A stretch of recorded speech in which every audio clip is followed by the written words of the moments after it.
La mm, distraction n'enlève pas la présence, c'est simplement qu'on s'en détourne. On est présent à autre chose, curieusement. On est présent à ce à quoi on se distrait. Tu verras que dans la distraction, finalement, tu es très présente à ta distraction. C'est très intéressant.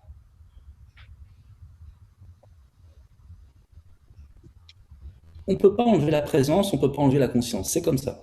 On peut seulement s'en détourner ou l'utiliser pour autre chose.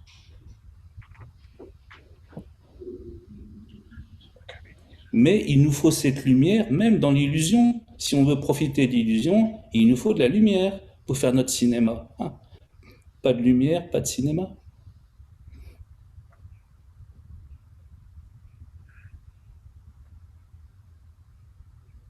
Dès qu'on s'arrête, quand on est là comme ça, il y a de la lumière, il y a de la conscience. C'est pas issu d'un effort. mm. Et dans cette conscience, des pensées émergent, comme dans le silence, des paroles, des sons émergent, se produisent, vont et viennent. Voilà. Est-ce que le silence est dérangé? Non. Dès qu'on s'arrête, on voit qu'il est toujours là. L'un n'a pas remplacé l'autre, l'un se produit en l'autre. Toutes nos distractions se produisent dans la conscience, en fait. On ne peut pas enlever la conscience. On ne peut pas enlever Dieu en nous, c'est pas possible. On n'a pas ce talent-là. Et heureusement, certains le croient.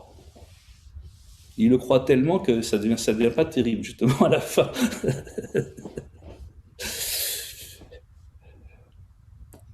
Mm. Non, ce qui est merveilleux, comme je vous ai dit, c'est donner. C'est là. C'est premier. Ce qui est premier ne peut pas venir après. Il vient après que si vous le conditionnez. Mais en même temps, tout ça, c'est des idées. Mm. Pour le conditionner, il faut déjà qu'il soit là, vous voyez.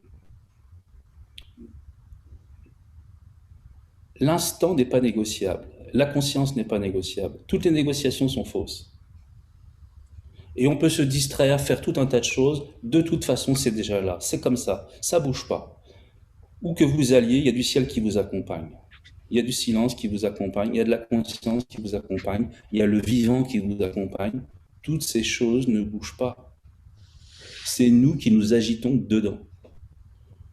C'est comme l'histoire des trains, vous savez, dans les gares, des fois on croit qu'on part. Non, non, c'est le train d'à côté, quoi. C'est à peu près pareil. Il y a l'illusion. Mais l'illusion, ça dit bien ce que ça veut dire. On croit que, mais c'est pas la réalité. À nouveau, demandez-vous où est la conscience. Est-ce que vous pouvez l'allumer et l'éteindre? Non, c'est pas possible. Même quand vous vous endormez, la conscience continue, elle fait des rêves sous une autre forme.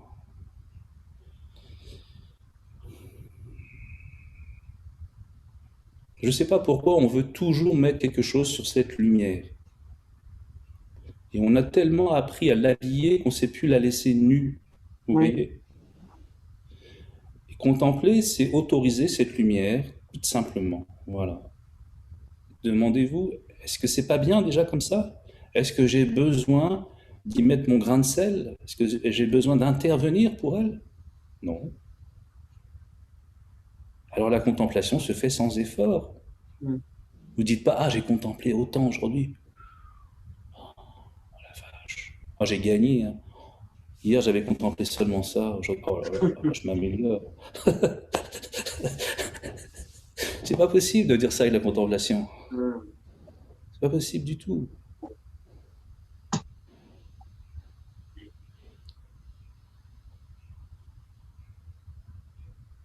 C'est une affaire d'honnêteté. Quel est le propos que vous vous vendez? Voilà. Si vous vous vendez un petit propos, c'est mort. Je sais pas comment dire. Aïe, on est reparti pour l'illusion. Une petite histoire. Ah non, non, non, non. Ok, et alors? Cette petite histoire, elle dure quelques secondes, en quelques mots. La conscience, elle est là. Vous voyez? C'est insignifiant. C'est une petite vaguelette sur l'océan. Et la vaguelette ne change pas l'océan, elle n'a pas ce pouvoir. Vous voyez qu'il n'y a que de l'océan. Acceptez-le. L'illusion perdure, existe parce que nous refusons la vérité, tout simplement. C'est pas qu'on la comprend pas, c'est pas qu'on n'y arrive pas, c'est qu'on n'en veut pas. Mm. Soyez honnête. et pleurez de votre malhonnêteté. Je pleure encore de ma malhonnêteté, et j'ai pleuré beaucoup, et je pleurerai encore beaucoup, tellement on est malhonnête. Mais ça fait du bien de pleurer. On se croit juste. À un certain niveau, on est juste dans l'illusion, oui, mais c'est pas juste dans l'illusion qui importe, c'est d'être juste au regard de la vérité. Et là, on dit, ah ouais, non, je suis pas juste. Et c'est là qu'on pleure. On avait beau être juste dans l'illusion, on fait ce qu'il faut. Avec la vérité, t'as fait ce qu'il fallait? Ah bah non. Parce qu'on veut se préserver. Le personnage veut exister. Soyez honnête, on veut exister dans notre bazar, quoi. Mm. Ça fait 50 ans, 60 ans qu'on fait notre bazar et ah, on l'aime bien ce bazar. On a l'impression qu'on sera tout nu sans lui. Mais en même temps, il n'y a rien. Tout ça, c'est des habits, vous savez, de l'empereur. Vous connaissez ce conte-là? L'empereur est nu. Voilà, nous, on est nus aussi. Il n'y a jamais rien eu. Lisez ce conte d'Andersen, Les habits de l'empereur. Il est nu. Oui, c'est Il a vrai. toujours été nu. Lisez le conte d'Andersen. Vraiment, il est très bien. Mm. Pas très long. Je C'est peux une dire belle quelque chose? parabole sur le personnage.